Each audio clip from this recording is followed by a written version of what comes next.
કે જો આવી રીતે કાગળિયા મોકલીને માનસીના પરિવારને હેરાન કરશો ને એનું પરિણામ બહુ ખરાબ આવશે. ધમકી?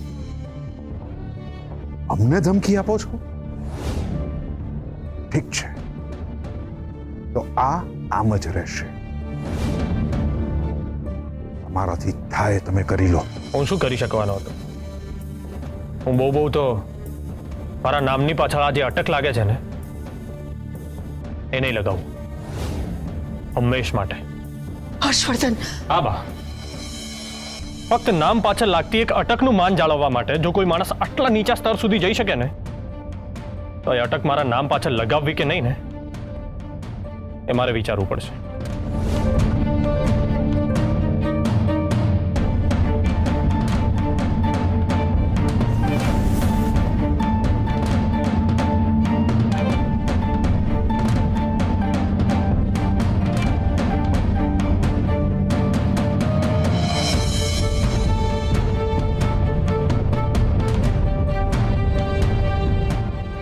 બા, તમે હર્ષવર્ધનભાઈને આશીર્વાદ આપ્યા હતા ને કે ઘરમાં પગલાં પાડનાર નવવધુ લક્ષ્મીનું રૂપ હશે, હે ને બેબી માસી?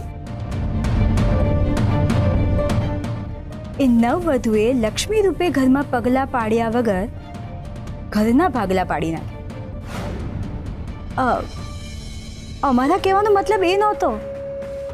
આપણા ઘરમાં બંને ભાઈઓ વચ્ચે સંબંધોમાં તિરાડ પડી ગઈ, એનું અમને બહુ જ ટેન્શન થઈ રહ્યું છે.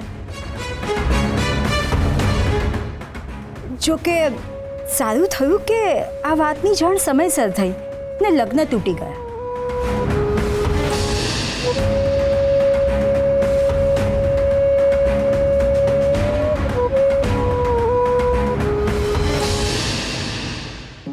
થોડા સમયમાં ઘણું બધું થઈ ગયું.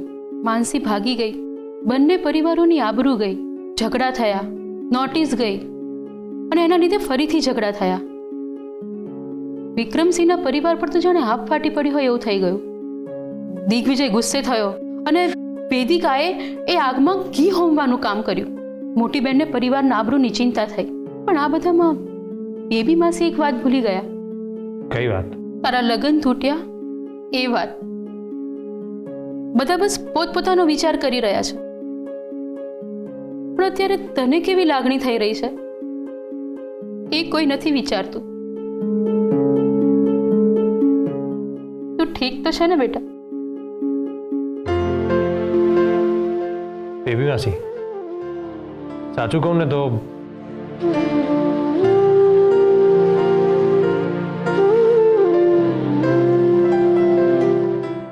આ લગ્ન તૂટ્યા એનાથી મારે દુઃખિત થવું જોઈએ કે ના થવું જોઈએ ને એ જ નથી સમજાઈ રહ્યું.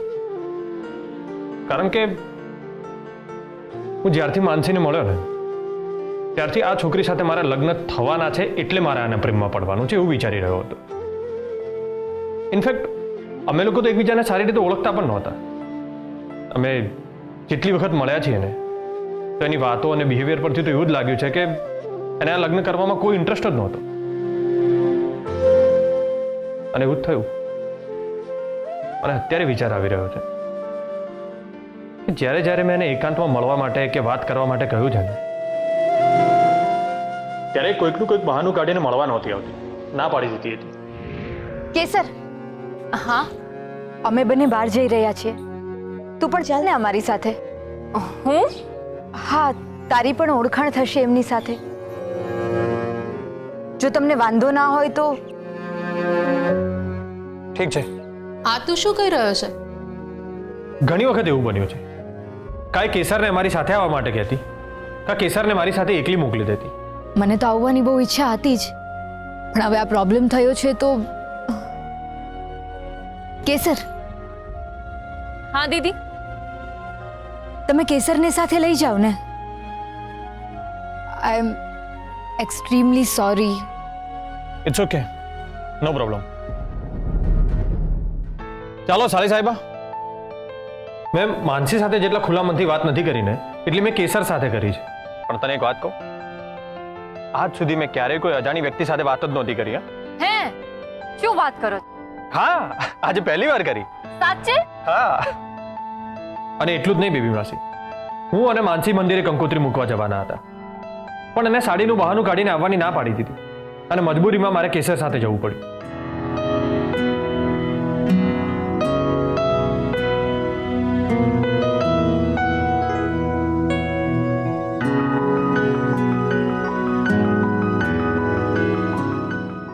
આપને જોડે મહાદેવ સલામત રાખે.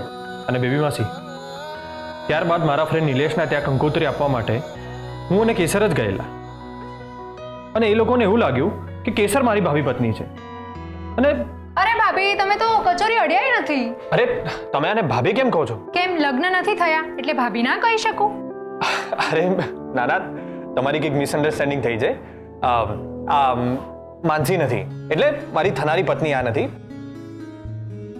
આ એની નાની બહેન છે, કેસર. સાળી છે મારી. સાચે? સાચે?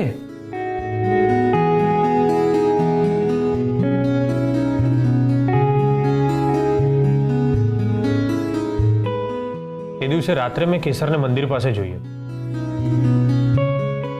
એવી માસી, મને અત્યારે રિયલાઇઝ થઈ રહ્યું છે કે તે દિવસે મેં માનસીના બોયફ્રેન્ડને જોયો હતો. મેં કેસરને પૂછ્યું તો એણે કહ્યું કે એનો બોયફ્રેન્ડ છે, અને એનો બોયફ્રેન્ડ નહોતો,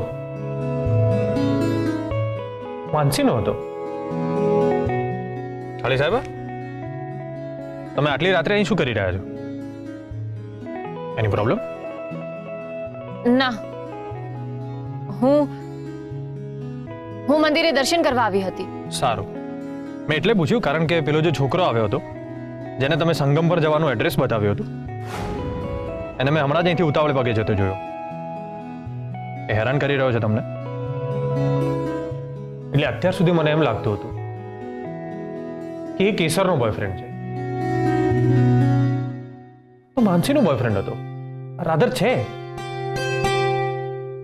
એની સાથે એને લગ્ન પણ કરી લીધા. એટલે એ કેસરનો બોયફ્રેન્ડ નથી એ જાણીને તને ખુશી થઈ રહી છે? હા, હું એમ પૂછું છું કે કેસરનો બોયફ્રેન્ડ નથી એ જાણીને તમને ખુશી થઈ રહી છે? શું બેબી માસી, કંઈ પણ. કેસરનો બોયફ્રેન્ડ નથી એ જાણીને હું કેમ ખુશ થઉં? શું તમે પણ? હર્ષવર્ધન, તારી આંખોમાં મને ખુશી દેખાઈ રહી છે. હર્ષવર્ધન, તમે બહુ મોડા પડ્યા છો. પ્રેમમાં પડ્યા ને તો મનની લાગણી આંખોમાં દેખાય. શું બેબી માસી? હા, સાચે ને? અને એ ખુશી અને એ લાગણી તારી આંખોમાં દેખાઈ રહી છે. તું સ્કૂલમાં જતો ને ત્યારે એકદમ સીધો, સાદો ને એકદમ ભોળો હતો. કોલેજમાં તો તારું કોઈ લફડું જ નહોતું, અને ટ્રેનિંગ વખતે તો એ કેટલો હેન્ડસમ લાગતો હતો. હા, પણ છોકરીઓથી હંમેશા દૂર રહેતો. બેબી માસી, તમે તો એવી રીતે વાત કરી રહ્યા છો જાણે તમને બહુ એક્સપિરિયન્સ છે. હા તો છે. હું 5મામાં ભણતી ને ત્યારે ગણિતના માસ્ટરના પ્રેમમાં પડી હતી. અરે પણ વાત અત્યારે મારી નહીં તારી થઈ રહી છે. જો સાંભળ, તને ક્યારે એવું થયું છે કે તું કોઈ પ્રોબ્લેમમાં હોય, તને કંઈ સૂચતું ના હોય, તને એકલું લાગતું હોય, ત્યારે કોઈ એવી વ્યક્તિનો ચહેરો તારી આંખો સામે આવે ને તું આંખો બંધ કરે ને? શું બેબી માસી તમે પણ? અરે તું આમ વચ્ચે ના બોલ, હું બોલું છું ને, તું ખાલી બસ ધ્યાનથી સાંભળ. તને ક્યારે એવું થયું છે કે તે આંખો બંધ કરી હોય અને કોઈ એવી વ્યક્તિનો ચહેરો તારી સામે આવે જેને જોઈને એવી લાગણી થાય કે આ એ જ વ્યક્તિ છે જે ગમે તે પરિસ્થિતિ હોય પણ તારો સાથ નહીં છોડે? આવો કોઈ ચહેરો આંખ સામે આવ્યો છે?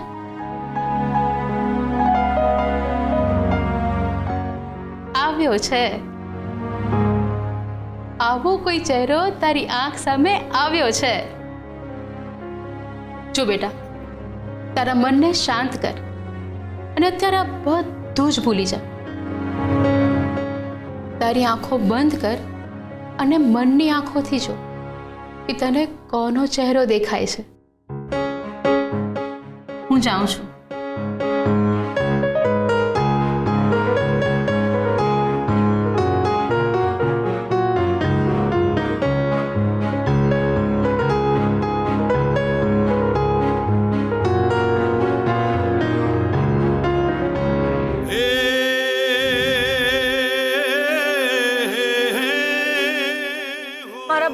તબિયત બહુ ખરાબ છે ને, તો પૈસા લઈને ત્યાં જ જઈ રહી હતી.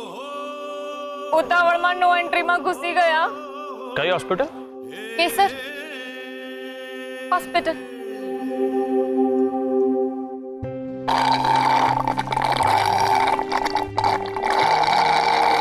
પૂરું થઈ ગયું છે. બીજું મંગાવું? ના. ફ્રેન્ડ્સ?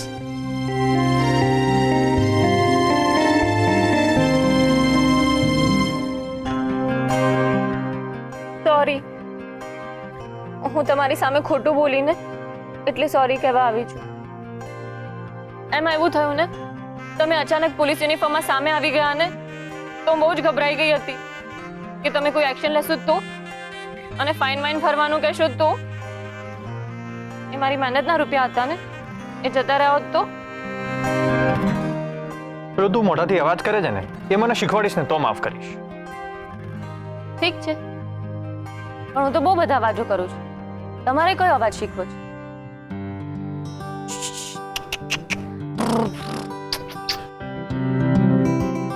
તું પેલો મોઢાથી જે ટક કરીને અવાજ કરે છે ને એની વાત કરું.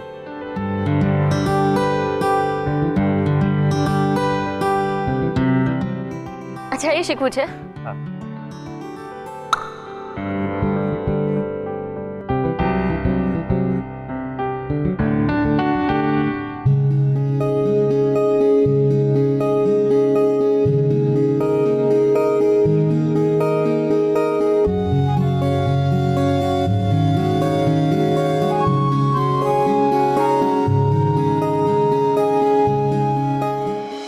અનેરી સતત માનસી વિશે વિચાર્યા કરે છે, ટેન્શન કરે છે.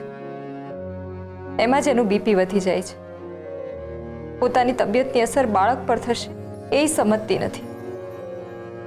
હે મહાદેવ, મારી દીકરીની અને એના બાળકની બંનેની રક્ષા કરજે. મમ્મી, તું ટેન્શન ના લે. મેં દિવ્ય જીજુને ફોન કર્યો હતો.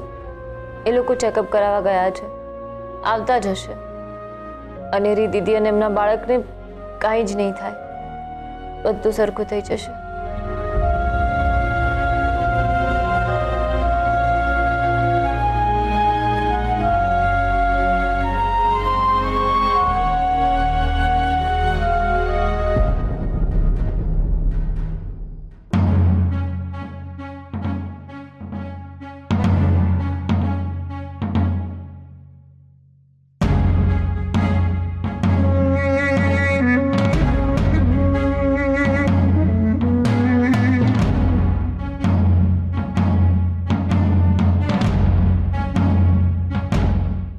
નિર્મળા!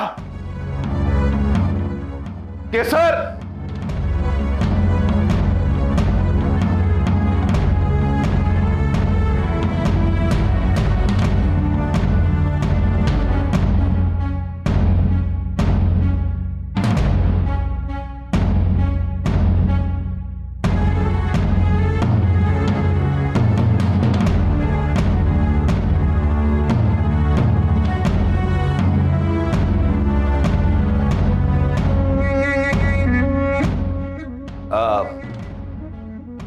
પી લો.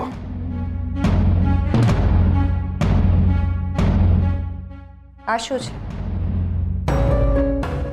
છુટકારો.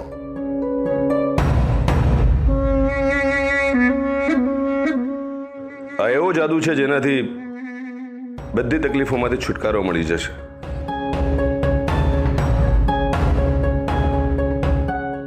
ઝેર. પહેલા તમે પીઓ, પછી આ કેસરને આપો.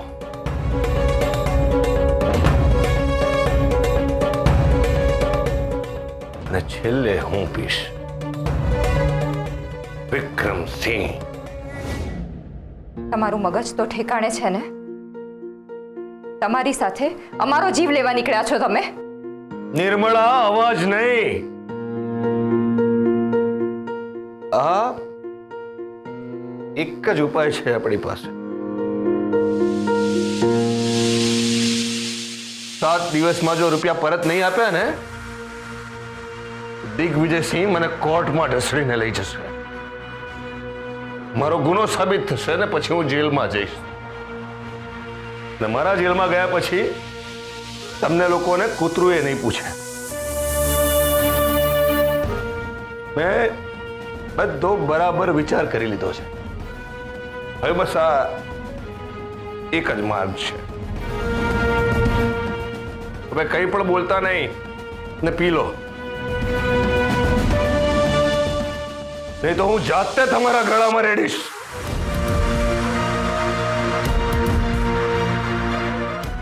ભૂલ કરીએ ને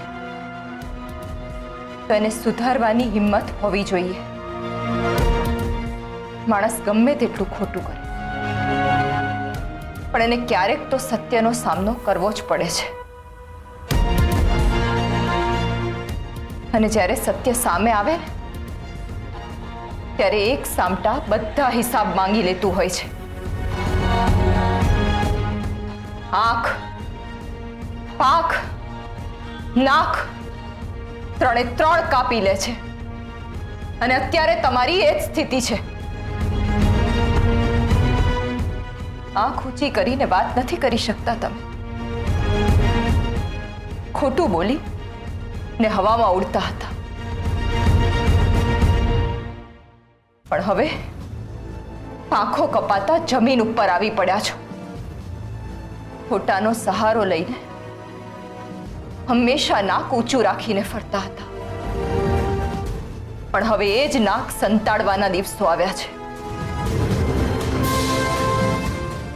અડધેથી દાવ છોડીને જનારા કાયર તમે હશો, અમે નહીં. નિર્મળા!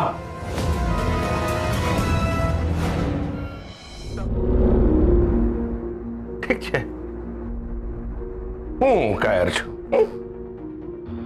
બધું બરાબર છે. આમે મારા ખાનદાન પર કલંક લાગ્યો છે ને, એમાં તમારે શું? કઈ વાંધો. તમારે ના પીવું હોય તો ના પીતા.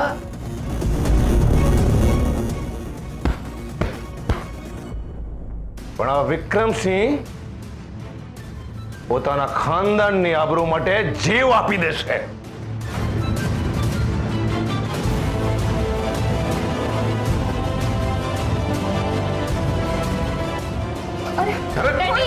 છોડ નિર્મળા, તું મને છોડ કહું છું. કેસર છોડી દે મને કહું છું મને છોડ. છોડ.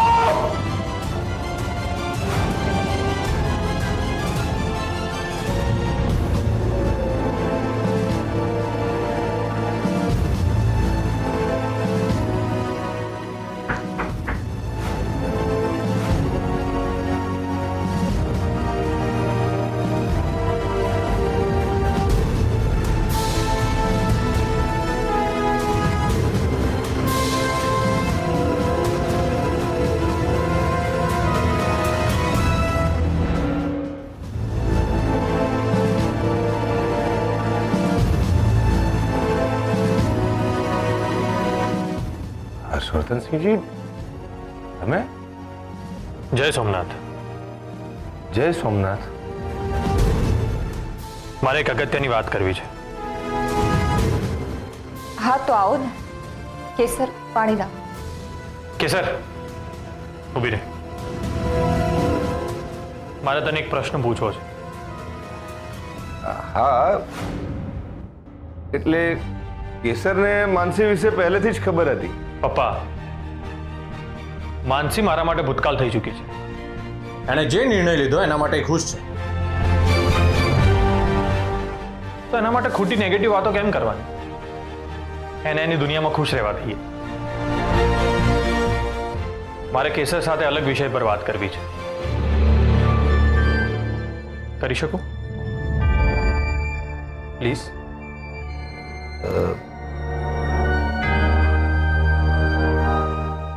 હા. કેસર, તારા મમ્મી પપ્પાની સાક્ષીમાં હું હર્ષવર્ધનસિંહ તને એક પ્રશ્ન પૂછું છું. તું મારી સાથે લગ્ન કરીશ?